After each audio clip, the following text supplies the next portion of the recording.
All right. So in this particular recording, we're going to be talking about psychosocialization.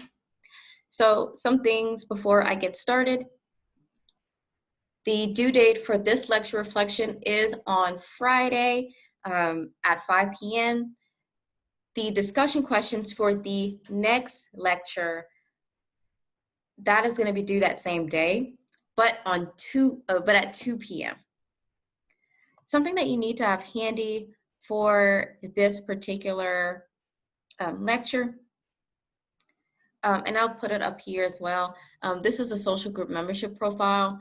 I'll pull it up when we get to that activity, but I will put it in the Moodle page for you to refer to. Also, I have uploaded a set of notes for this particular lecture. Let me see if I can go here. So I've uploaded some notes for the cycle of socialization, just for your reference. So now we can go ahead and get started. So the cycle of socialization. So this person's picture has been displayed across various social media outlets, news media outlets, so forth and so on. So there's the chance that you may know who this person was.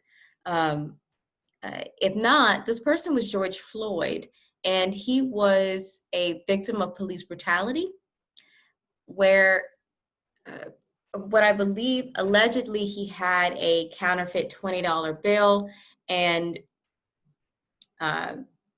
the officers that were attending, one had his knee on his neck, and George Floyd consistently said, "I cannot breathe." He was calling out for help, and it was videotaped. This whole ordeal was videotaped from the beginning of the confrontation of the officers to the time of George Floyd's death on the street. Now, as of right now, people have been calling for justice for George Floyd. The police officers have been charged. But into the slow response of George Floyd, you've seen you've seen a lot of protests come out. I say come out, but protests emerge or being organized across the states for George Floyd. Within that similar time frame, you also saw riots as well in response to George Floyd's death, and the lack of responses from the appropriate authorities.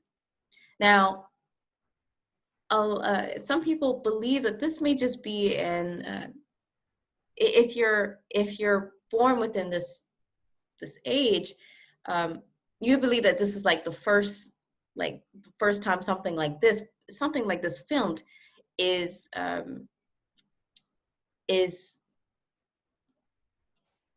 interesting, and I use that term very loosely, but it's not.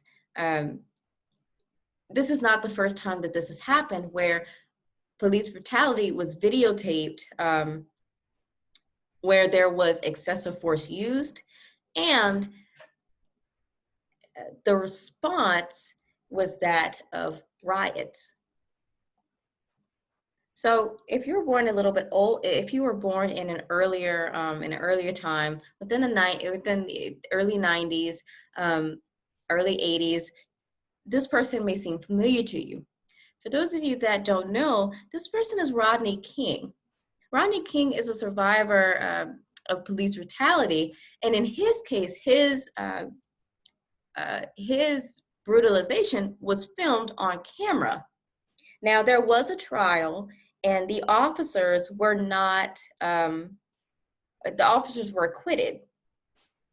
And a lot of people had, there was a very intense response to this ruling.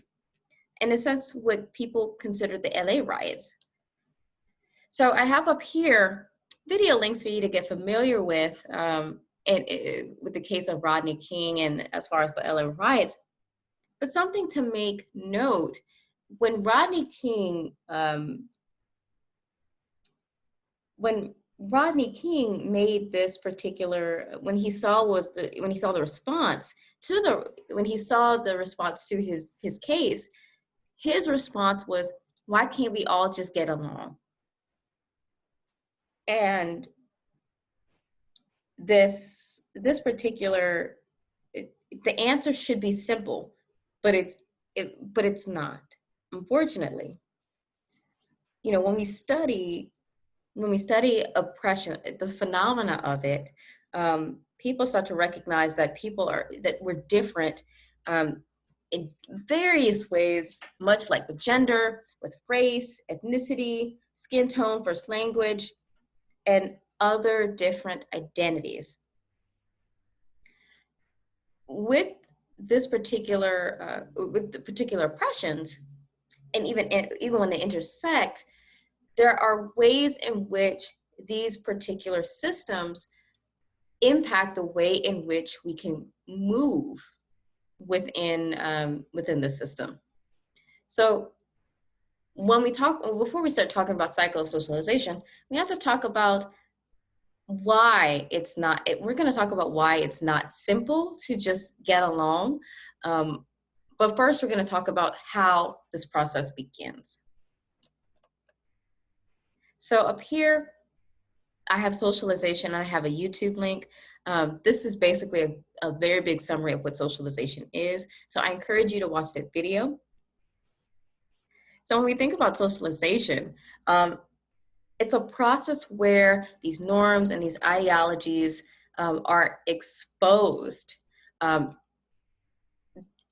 in particular at the personal level, and these come from an institutional or cultural or societal level.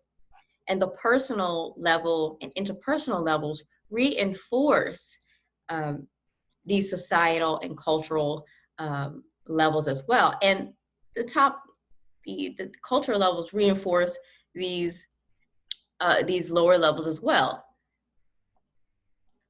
So with socialization, it starts as early as conception.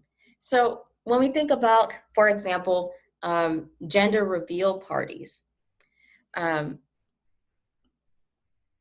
with this particular phenomenon, right? The minute that a person finds out the possible sex of the baby, of the fetus, people react in a way that is very gender specific. So if you have if a couple find out that they're pregnant with a fetus that appears to be male, people they react in a certain way, and the people around them react in a certain way. You might start seeing people buying toys that are specific to boys, that are very male specific. Gender reveal parties, very much the same way. When the sex assigned is a boy, you have blue colors, and the same in the opposite way for it is as a girl, which would be pink. So these things start as early as you are conceived. With socialization, and if you noticed, with sex assigned at birth, that's something that's assigned to you. And this is only just based on biological features. And while you can say the sex assigned at birth is, for example, male, people automatically say boy. And that's just simply based upon the external genitalia that a person is assigned to. So I recognize with this, this is a biological-ish example. So same thing with race. So when you have Black parents and white parents and so forth and so on, the baby that is born is assigned to a particular race, Black or white or Pacific Islander, so forth and so on, right? These are biologically influenced features, but um, you have uh, meanings assigned to these features. Now, what about in the case of religion? So, if you're not familiar with the Catholic faith, I was born a Catholic. Well, I was born, when I was born, I didn't get the choice to enter into the church. My parents baptized me, and I became officially a Catholic. So when we think about religion, that's something that you're very much born into. The chances of you being in it are very high. So taken together, while there are identities that are biologically influenced, and some that aren't, people assign you those roles when you're born, and even earlier than that. And with these particular roles, they are very much unequal depending upon the identity that a person is assigned to. And we're going to talk a little bit more about that. And taken together, really with the socialization process, these are identities that we're assigned to way before we're born. We don't have the chance to, we're not given the choice, right? To have a say in what we want. And these identities uh, expose us to these unequal roles that we are expected to play. So really to understand, going back to the question, why can't we all just get along? We have to understand the way in which this process works. But in order for us to do that, we got to know what our own identities are and how they shape our individual socialization process, and even the collective one. Now, I do want to make note, when we look at multiple identities at the same time, it can be a bit overwhelming, given that our identities can overlap. So when we talk about the matrix of domination, right, that's an instance where we talked about the ways in which your race and gender may influence may create this unique this unique experience for you, in to have to navigate that can be a bit confusing. So before we get started, we got to talk about the sources. So with socialization, we are very much shaped by powerful sources that are very much beyond us. And these particular sources, they can be very pervasive. So they come from all sides and all sources. So it may come from institutions, as well as interpersonal. And really, there's a myriad of the ways in which this can work. Consistent, pattern and predictable. Circular. So with the cycle of socialization, it's a cycle, right? It supports itself. And it doesn't matter if you say, I'm not going to do that, that particular cycle will continue to exist by itself. So if you remove something from it, it's gonna remain in place. Self-perpetuating. So the interesting thing about socialization and just the cycle of it is that it doesn't depend on anything else. It depends on itself. And that comes from the fact that there's structures within that cycle that reinforce each other. It creates and reinforces each level. Invisible, it's unconscious and it's unnamed. So this is really what this looks like. A really big circle, really big cycle, okay? So you have the core here, and we're gonna talk about that, but what we're gonna do, we're gonna go through being born into this world with the mechanics already in place and move through this particular cycle. So now we're going to start on the beginning of who we are. All right. So now what I'm going to do, I'm going to move on into looking at the social identity profile. So what I want you to do is look at this particular sheet, and if you notice on the other side, you have the social identities, and you have the group membership, so what what do you identify, and then the status of that particular identity. So if it was me, ethnicity, US American, non-Hispanic, non-Hispanic, race, Black, African American, sex, female, gender, woman. So I identify as a cis woman. Sexual orientation, bisexual. Age, I'm 25. My class, middle class background. Religion, more so on the agnostic. Ability, disability, I'm able-bodied, other. So these two particular others are, these can be for your size, for your skin tone, and to some extent your species of what animal you are, right? I'll talk a little bit more about that later. But I mean, or you can say vegan.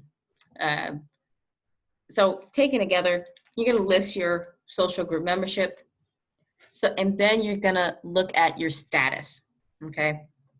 As far as ethnicity, I'm privileged here. Race, I'm marginalized here. Female, marginalized. Gender, marginalized. Now with being a cisgender woman, I do have some privilege above someone who is a trans woman. And that's where gender identity in particular can be a very odd system to maneuver, or odd thing to maneuver. But we'll talk about that when we get to that part in the lecture. Moving way too ahead of ourselves. So really with this particular thing, just go through your identities, listing the status where your identity is assigned to be. So I'll give you a minute to do that.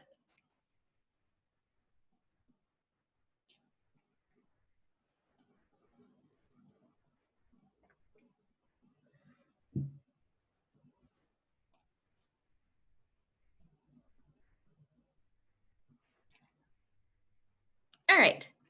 So the reason that we want to do that is, like I mentioned before, it's important for us to understand this cycle. It's important to know the ways in which our identities shape, or really shapes, our socialization process. So going back to, start here. So beginning at the cycle, we are who we are. And the reason why this is an appropriate title is because we don't get to choose who we are. We don't get to choose our part. Our roles are assigned to us right at birth. No one brings us like a survey in the womb to say like, all right, do you want to be, what is your gender? What is your race? What is your religion? What is your sexual orientation? No one does that. These identities are just given to us, right? So when we look at it, right, there isn't, we cannot hold blame for that. And I want to be very clear about it. This is no fault of our own. These systems were in place before you were even born. And when we're born with these, we don't question it. We just are who we are. So taken together, you either receive a dominant or agent identity, or subordinate or target identity. So these come with the characteristics, or these are just part of the characteristics that come with it, that come with the system. And with particular, dominant and agent identities are considered to be the norm. So with these particular identities, there's greater access to resources and opportunities. There's social power here. Whereas with subordinate and target identities, they're marginalized and exploited. There's little to no access to resources and opportunities, little to no social power. Now, both of these people with these identities, they have one thing in common, and it's that they're humanized. Because with the system, it's assuming that they don't have any form of consciousness. And at the same time, these roles are being prescribed to people without, or really with beings, they're without any permission. So all this to say that based upon the identities that you hold, whether they're dominant or subordinate, and there are assumptions around those identities, with the dominant or the agent identities being considered where the assumptions are built around these particular identities. And if you're not part of those identities, or you don't have those identities, then immediately you're marginalized. So now we're going to move into the socialized portion of it. So this is the first socialization. So upon birth, we are socialized by those who are like close to us. And this is our parents, our caregivers, family. And I'll be clear, we cannot blame them either. Majority of the time, a lot of these folks have been exposed to this process themselves and are living within it. They provide us with a lot of foundation of who we are. And it shapes us, shapes the rules and the roles that we play. So they serve as role models, and they teach us how to behave. And so the socialization process, it happens intrapersonally.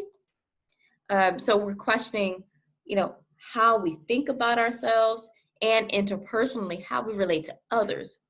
So some messages that we may receive during this time is, boys don't cry, they're better than we are, so stay in your place. You have to work hard. You have to work twice as hard to get half of what they have. Children are meant to be seen and not heard.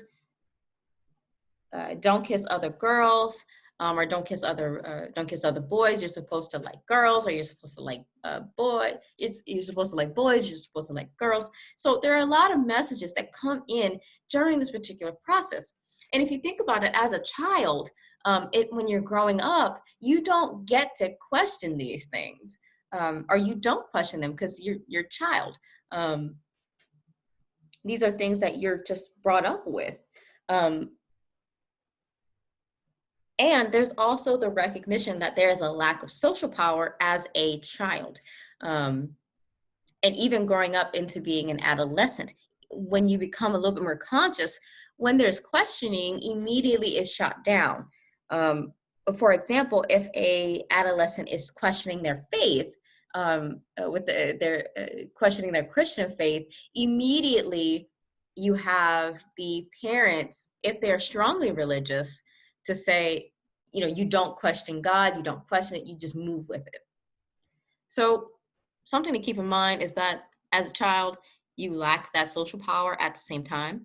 Um, and you're not given the chance, um, or you're not afforded the opportunity to really explore what these labels, or I don't want to say labels, but what these identities really mean.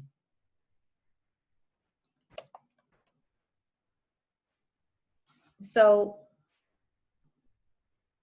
taken together, looking at the messages, right?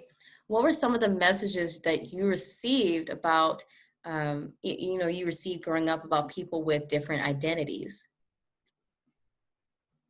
And did you critically think about these messages at the time?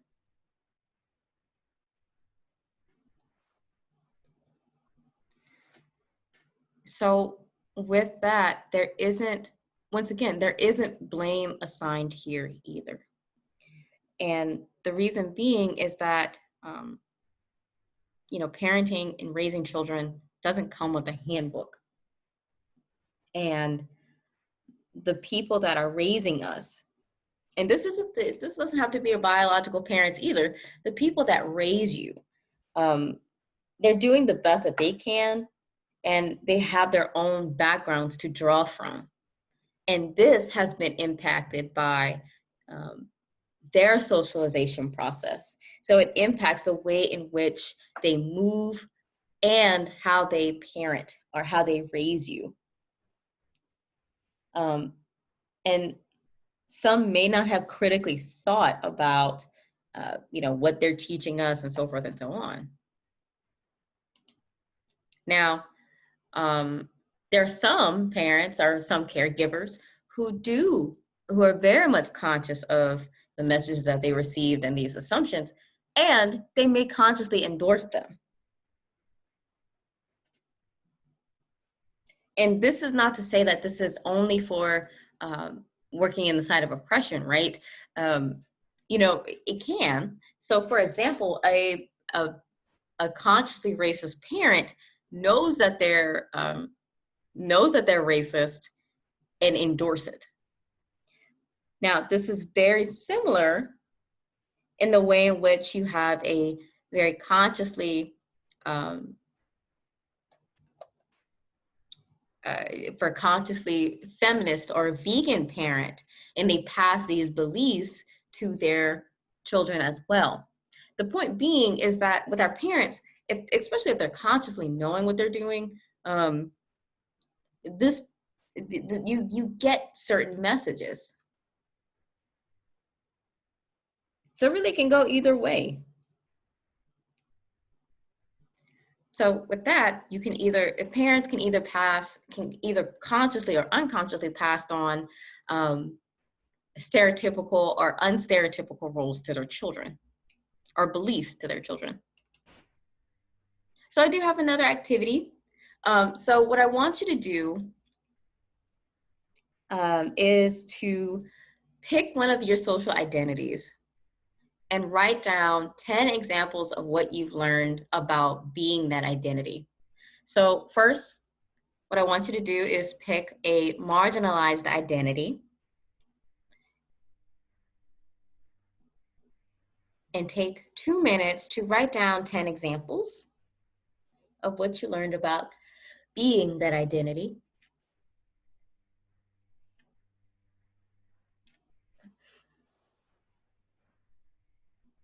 And next, pick a privileged identity that you hold and write down 10 examples of what you've learned about being that identity.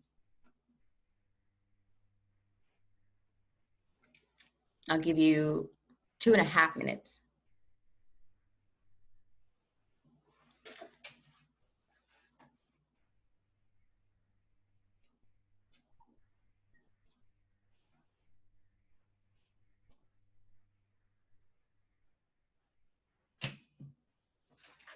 All right. So, which one was easier and which one was harder?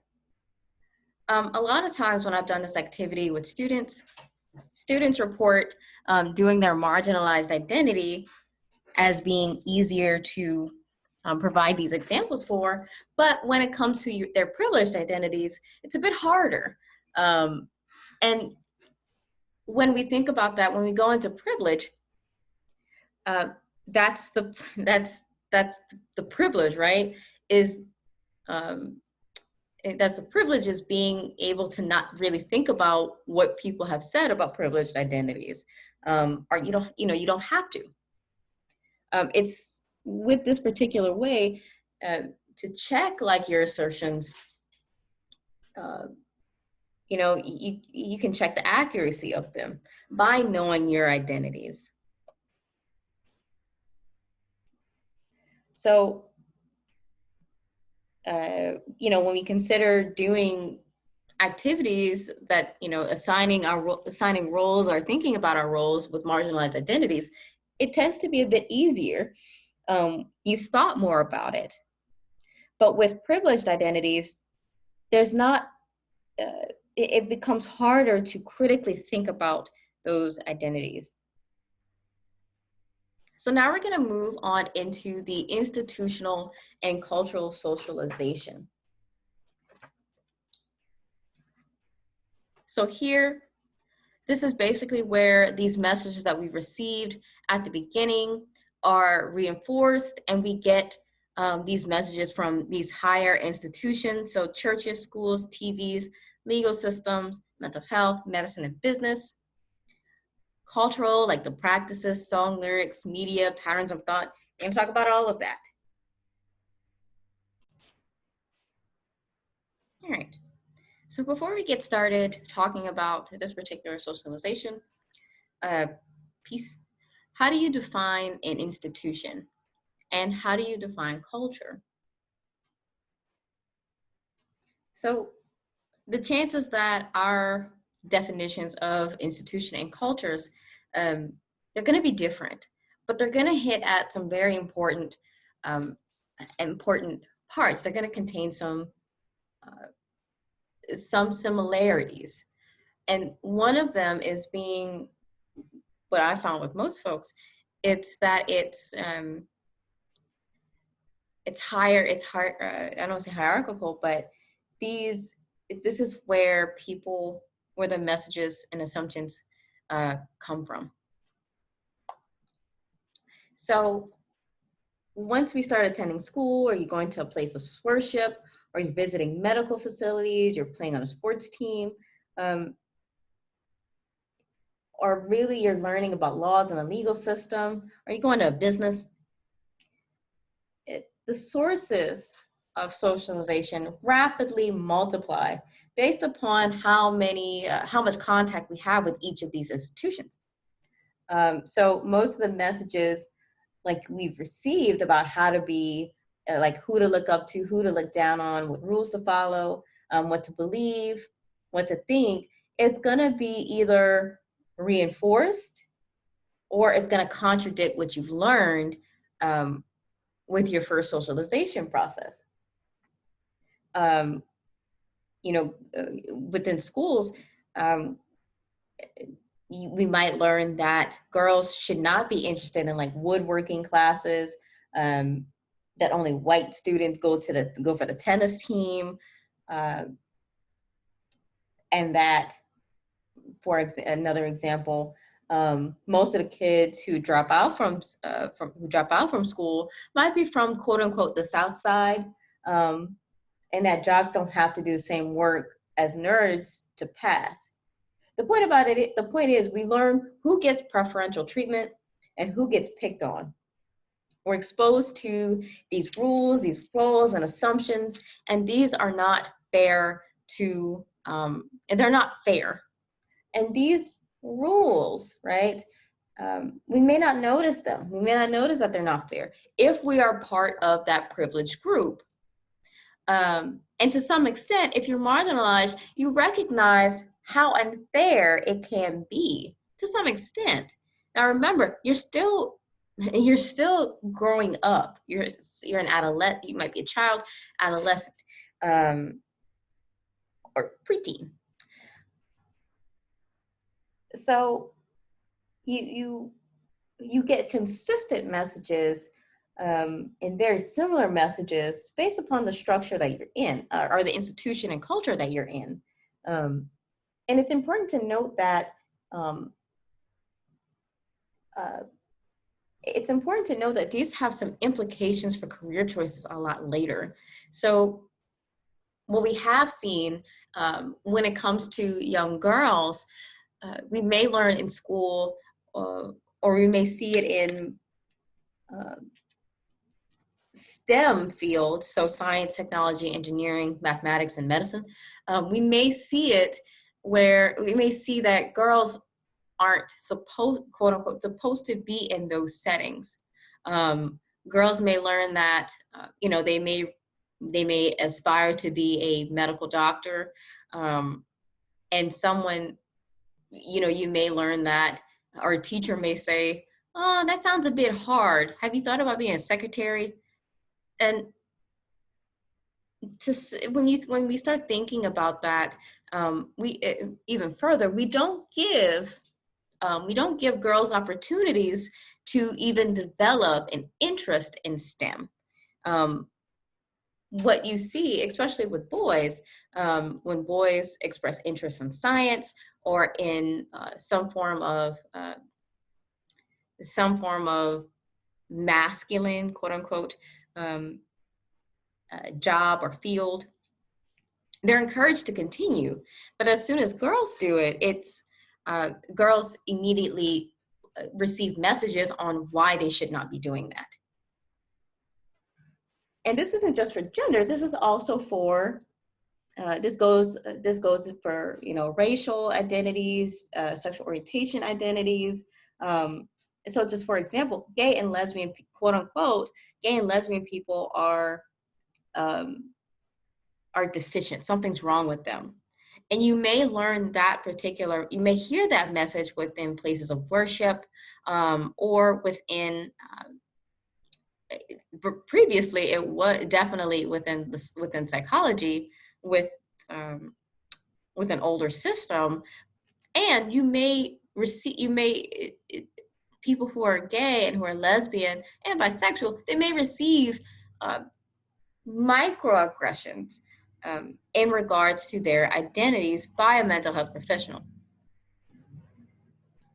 And if you hear a lawnmower outside, I apologize. The groundskeeper is doing work, so if you hear a lawnmower in the background, that's just that person.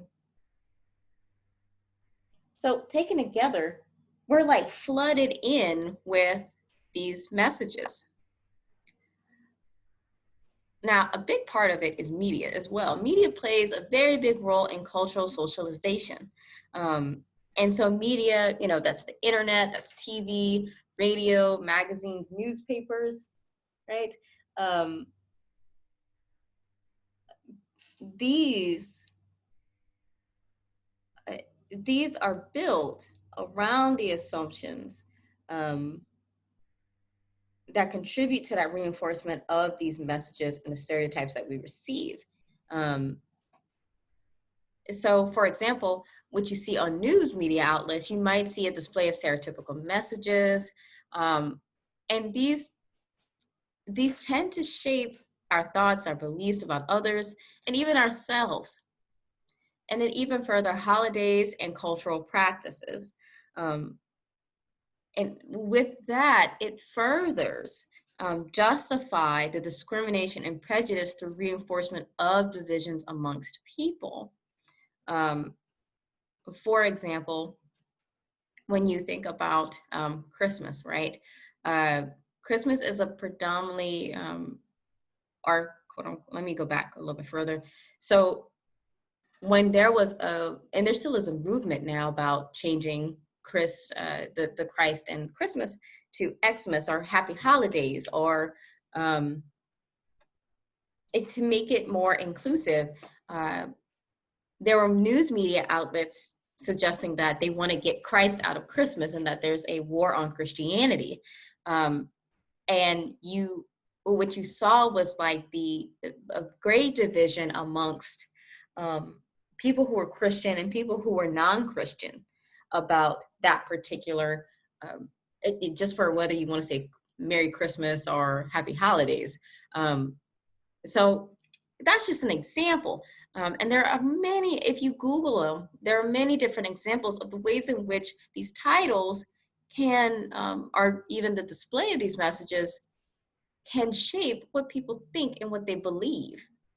So media has a very, very big role when it comes to socialization, particularly cultural socialization.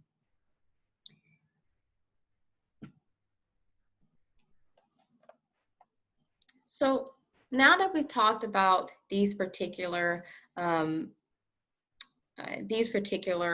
institutions and cultural practices, socialization, excuse me, we're going to talk about what comes with that as far as enforcements or stigmatization. So it might seem like really thoughtful to ask people why they just don't start to think differently if they don't like what they're seeing. Well, here's the thing, you know, we don't ignore these messages because they're like enforcements to keep them in place. So depending on what you do, you're either going to get quote unquote rewarded, or you're going to get punished. So people who, you know, try to contradict the norm, they have a price to pay because of this different thinking. And people who conform, they minimally receive benefits. So depending on what you're doing, you're either going to get maximal or minimal punishment or rewarding. So if we're going for conforming, right, this person's considered the team player. They get acceptance and attention from different groups, and they become they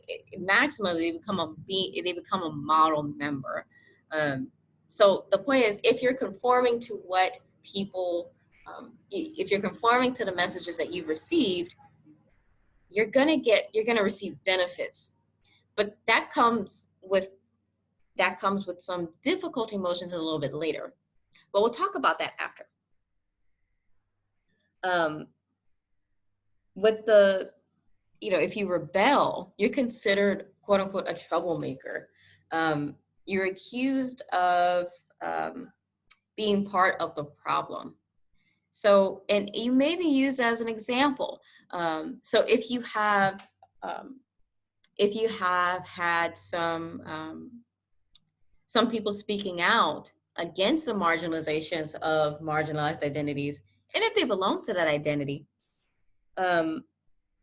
what tends to happen is that they receive very negative messages about who they are, and it may result in quote unquote some punishment.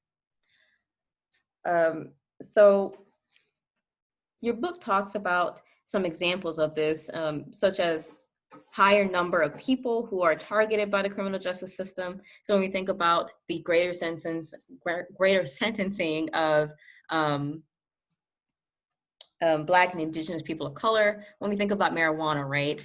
Marijuana with use, there are no differences between Black and white folks, okay?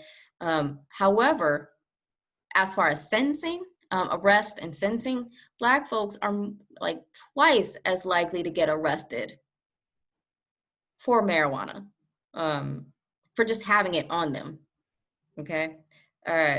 So this is just an example. Another part of it, they may be subjected to isolation. So when you're being perceived as a rebel, you're subjected to these things. Now, when you're part of a privileged group, and you quote unquote break the rules, you're also punished. So, you know, for example, if you're familiar with How to Kill a Mockingbird, in the book, Atticus Finch, he was defending a Black man. and he received negative messages about what he's doing, and he was called a nigger lover. When we are an ally, and when we're outright and we're outspoken, when we speak out against these different oppressions, we receive messages about being troublemakers. We're punished for doing so.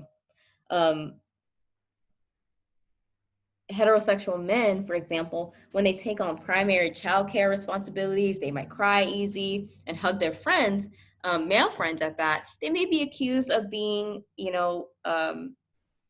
being gay, being sissy, being dominated by their spouses. Okay. So taken together, while it's so easy to think about why we can't, or why we should be stopping, and why we should be completely different if we don't like it, there are things in place, there's enforcements in place to keep us to either encourage us to keep doing what we're doing, or to punish us for doing what we're doing. So with that, it's not surprising that the results of this systematic learning, they're devastating to everyone. No one, even those with privileged identities, they don't win don't win in the system. And we're going to talk about why that is. All right. So really taken together, we're going to talk about how we are impacted by the systematic learning. So for people who are part of the agent group, so this is those with privileged identities, there are a lot of difficult feelings involved. There's guilt, there's stress, there's fear. To some extent, there's anger. Then there's also this ignorance of and loss of contact with target groups. There's a sense of distorted reality about the world and dehumanization. If being part of the target are the marginalized identities, there's difficult feelings as well. There's anger, there's sadness, there's sense of hopelessness, there's stress. There's also low self-esteem, disempowerment, and the results of these different things, you might see an engagement in crime and self-destructive behavior and dehumanization. So when we're looking at these very broadly, nobody wins, and there is a shared commonality.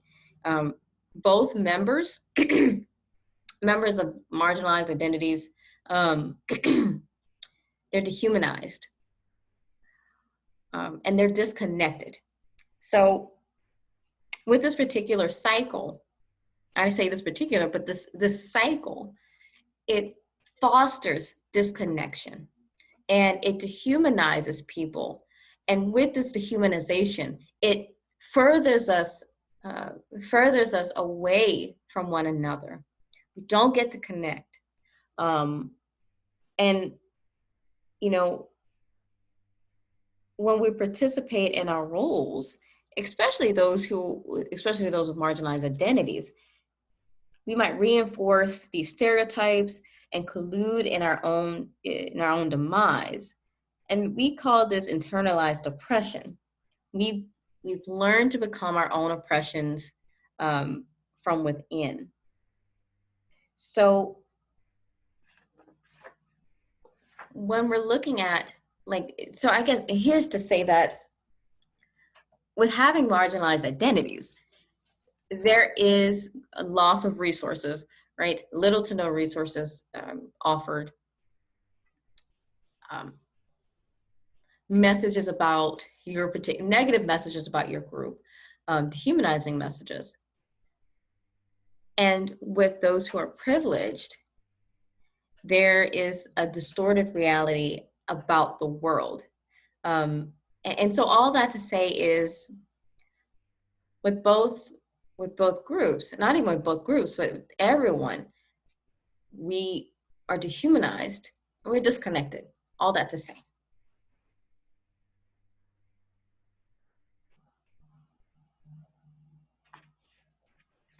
So what this tends to result in within society, high dropout rates, crime rates, high rates of poverty, and the root of the cause are very much inherent on the assumptions that the society is built. It's dualistic, it's hierarchical, it's based upon competition, it's very individualistic, dominations, colonialism, and scarcity principle. So to the extent that we fail to interrupt the cycle, we keep these assumptions, the problems, and the oppression alive. So taken together, are there things that people can do? Yes. And when we get to the part of these actions, because a lot of you ask questions, what is it that people can do, or what are the actions in regards to the cycle? We're going to talk about that a little bit later. So, but for right now, looking at it, a way that we might really explore this model is to look at the societal problems and trace it back to the roots. Trace it back through this particular cycle to like the core belief systems and the patterns. So it's really not a coincidence that like the United States in particular is suffering from these results. Instead, it's like a logical outcome of like embracing like the status quo. So when we're looking at high crime rates, for example, when it's cited with Black on Black crime, and typically when we cite Black on Black crime, it's used as a way to deter from discussions of intra-racial violence. Interracial violence, so violence between races. It makes a lot of sense to look at what marginalized groups are experiencing through this particular way, through this particular cycle. So when we think about Black on Black crime, and just to throw this out there, Black on Black crime, the rates is very much similar to that of white on white crime. Intra-racial violence, violence within the race or violence within the racial group is gonna be very high. And the reason being is that this particular cycle, if we're looking at it through the cycle of socialization, people are taught to not love themselves. And when we start talking about the cycle of liberation, you'll see where love can be the root. But taken together with intra-racial violence and just violence in general, it can be best understood through this particular system. And it negates those easier, I don't want to say easier explanations, but the convenient ones.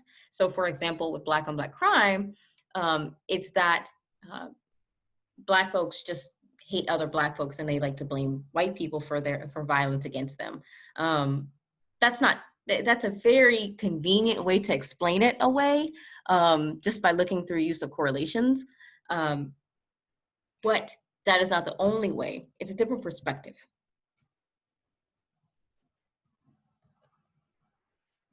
So now we're going to talk about those actions.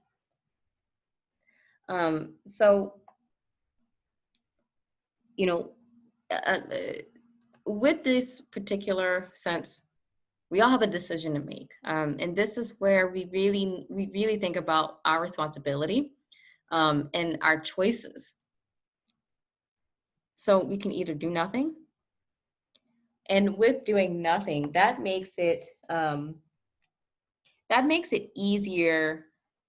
It makes it a lot easier for members of different groups to do it. And it's easier to stay with what is familiar, okay? Now, if we resist, when we resist, oops, let me go back, sorry. When we resist, you see something completely different. And this typically comes from a, a critical moment. Um, and with this particular critical moment, a person may experience that oppression. They become consciously aware of it, or they see it. They see someone that they love um, being marginalized. So taken together,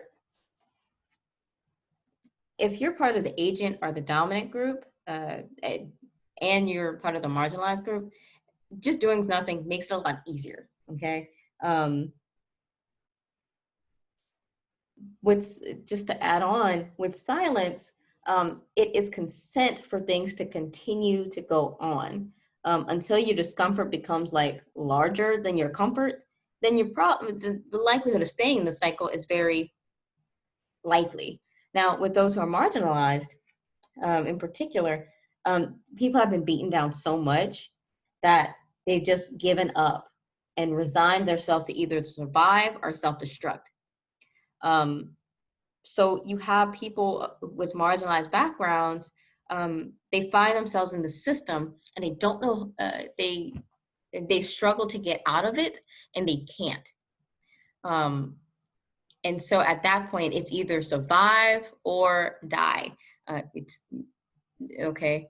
So the best way to think about a lot of the behaviors that people see marginalized folks doing, it's easier to understand it or be more empathic. Let me say that through looking at it through that lens. Now, with resistance, you're working against that system. And remember what we talked about with the results of resisting the system. There's a chance that not even the chance, you will be punished for resisting. But we'll talk more about that a little bit later. So as we start to examine our decisions, a big question to ask yourself is, what has kept me and other people in the cycle for so long? And that's what we're going to be talking about, the core of this cycle. So when we're looking at the core, these are emotions and statuses that are located here. So there's fear, ignorance, confusion, insecurity, power, or powerlessness. So when we're talking about fear, it's different for different groups. In with this particular emotion, this is the most difficult feelings humans can feel. Everyone feels fear. And depending on your identity, it's gonna look different.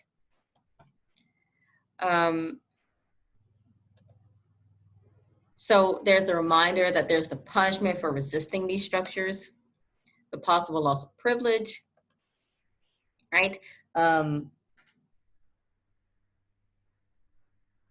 So going back to people who are privileged, you may fear being targeted or facing your own guilt, experiencing payback. And this particular emotion, I would make Mom can hold on to that. This emotion is a very difficult emotion for people to experience, and it's a very powerful one. Ignorance. So just really how there's a lack of understanding in the ways in which like this process works. It makes it difficult to initiate change. If you're not sure, if you're not understanding of how this thing works, it becomes it's harder to address it if you're not sure how it works. And really the issue is that the trouble is seeing the big picture, which is domination. So in the way of addressing socialization, one way of doing that is through education. Now, it's important to recognize that not everybody has that access to that education. So there's always a lot of work to be done. And at the same time, it takes time. So someone asked a question um, about, uh, educating um, on this particular cycle. And if you educate people about the cycle, then there's a greater likelihood that they may start questioning the things that they've done and things that they do. So knowing about this process is very helpful. Confusion. The point is that oppression is just complicated as hell. It's hard to know how to interrupt the cycle where it can reinforce itself, right? People become concerned about what they can and can't do. So for example, you might ask yourself, what if I use the wrong word when I'm taking a stand on heterosexism or ableism? What if I don't know, what if I don't know what to say when someone makes an offensive joke? What if I think I know more than I actually do? Will I do more harm than good? So if you have an identity that is marginalized, you know how to navigate those. But when you have that privilege, when you have privilege in other identities, that's harder to navigate, which means you got to do some learning too. And a lot of times it's easy to make a mistake because of the system, and it often prevents action. Insecurity. There's a lot of times when we feel insecure and how to resist oppression. And that makes sense because the cycle doesn't teach us the ways in which, depending upon your identity, it doesn't teach you how to speak out against it. It's meant for you to speak for it, and speak in favor of it. But you don't learn how to resist it. And so a lot of people don't feel like they're qualified to do that work, unless you've gone to some progressive school or worked in a progressive organization that has like these skill building sessions. But the point being is that a lot of us just don't know how to, a lot of us feel that we can't do that work. We feel insecure about it. And then power or powerlessness. So people have power, people with power have gained it through that existing system. And it's difficult to risk losing it by challenging that same system. And people without power may think that they can't make a difference. So really, as long as we're living in the cycle with these core themes, it's difficult to break out of it. Now, I said difficult, not impossible. So someone's question was about what would be the biggest aspect of this. And when you think about it, it's a lot of fear. All these different things arise from fear. Like, I would make an argument that it is fear. People who have achieved this power through the system fear losing it, fear risking it all. And people who haven't had power fear loss of their life, right? In essence, there's two problems of the same coin. And I make the argument that all of these different aspects, these emotions in particular, ignorance, confusion, insecurity, that arises from fear. So I'm curious to hear what aspects y'all think is the biggest part of this core. But all these together, um, they facilitate a very pervasive system.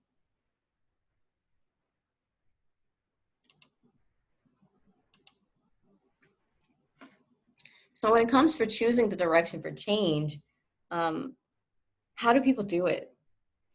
And this is often triggered by like some kind of critical incident that makes it impossible to ignore. Um, a loved one may experience some form of injustice or inequity, and we become motivated to do something about it. So heterosexual parents of gay and lesbian children, they might actually report, or they've reported that they become activists when they saw what their children were experiencing. You might have had a last straw experience, where things have just become so intolerable that it pushes one last incident, or that incident pushes us into action.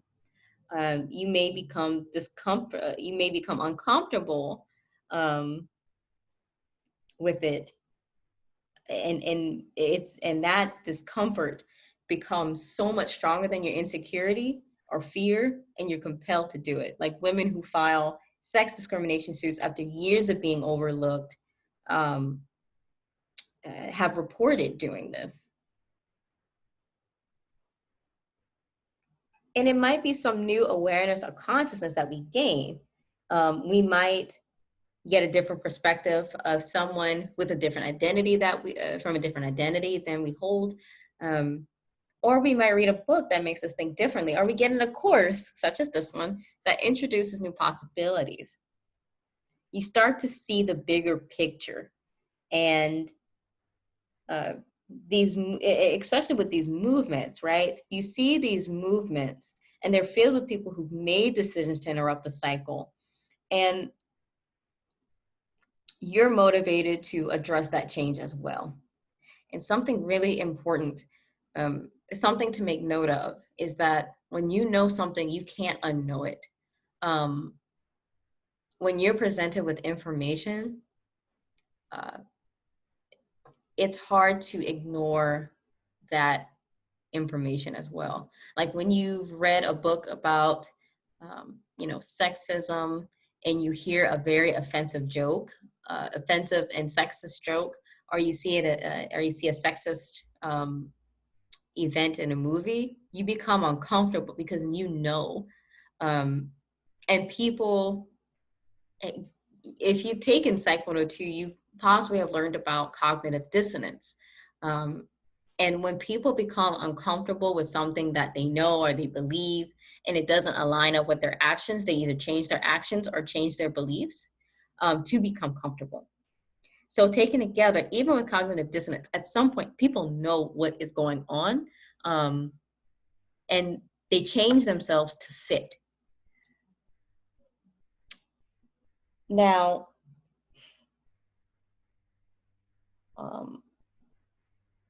with this, it's important to know that not everybody starts out where you are. If you're further along in your awareness, you have to recognize that not everybody, and that's part of the work. Not everyone is at the same place where you're at. Is that hard? It is. And it's important to know that you can't force someone to be at the same level where you are.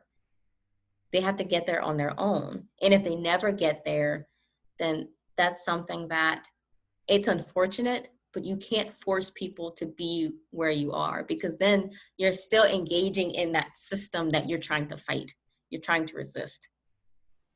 So what can you do? Or what can we do? It's really important to remember that, when we're uniting for change, we identify some form of quality that we share. We might share a sense of hope or optimism that we can dismantle oppression. We share a sense of like our own efficacy, that we can make a difference. We empower ourselves and we support each other. we share an authentic human connection across these differences. Um, and this is more than the fear that we experience because of those differences. We're humanized through this action, and we're not dehumanized by the oppression, and we listen to one another. And with this is really how you change that system. That's how you resist it to change it. And it's really something that I make an emphasis on. It's important to appreciate the differences and recognize our similarities. Research has shown that when we're actually fighting for a common goal, or we've identified something that's very, some form of commonality, we're more likely to cooperate with each other.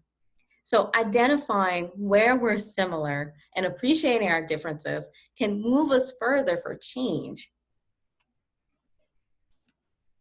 So just to address some of the questions, I hope I addressed most of them, but some that I'm looking at, let's see here.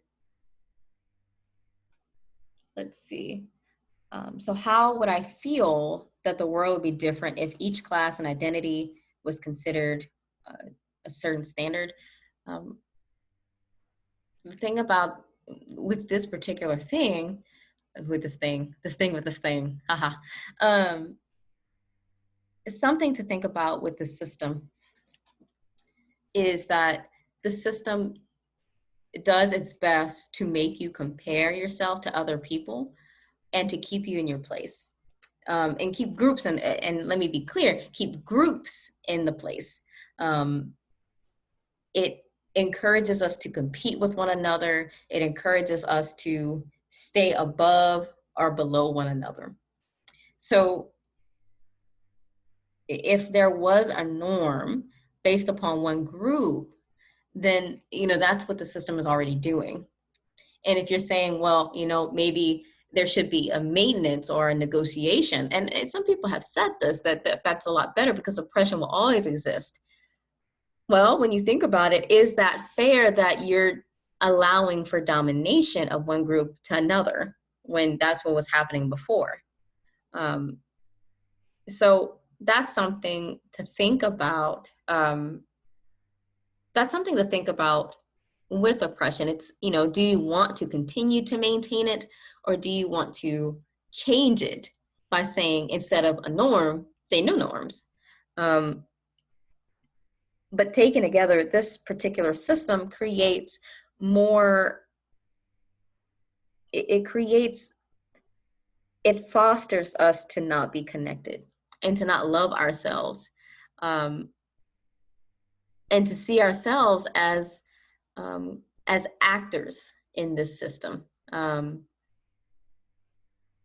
So taken together, just to summarize everything, this particular cycle of socialization, it begins very early in conception, and it is very pervasive and moves through, and we move throughout the system, this cycle, throughout our lives.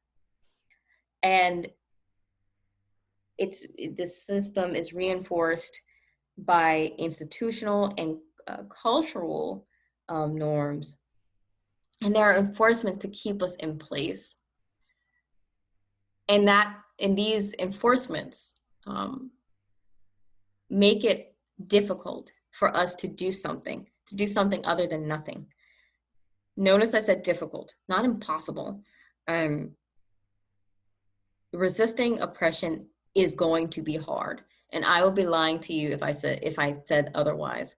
But in order to fight for the change, for liberation, right, it is going to be hard because you're fighting against these beliefs, these cultural norms that have existed for many, many, many years, and for many people, they've never questioned it. And something to note: in order to work for change, it's important to identify the similarities that you have. What qualities do you share with another person? and building a connection, an authentic connection with that person. And then not just with that person, but also with other people. And then that's where we can make that change, is through being connected with other people. So this brings us a conclusion to the this particular lecture. If I haven't addressed your discussion questions in this lecture, please shoot me not shoot me an email, but please send me an email, and I'll do my best to address it. So this lecture will be up on Moodle. Remember, the due date for this lecture reflection is the Friday of this week, and it is due at 5 p.m.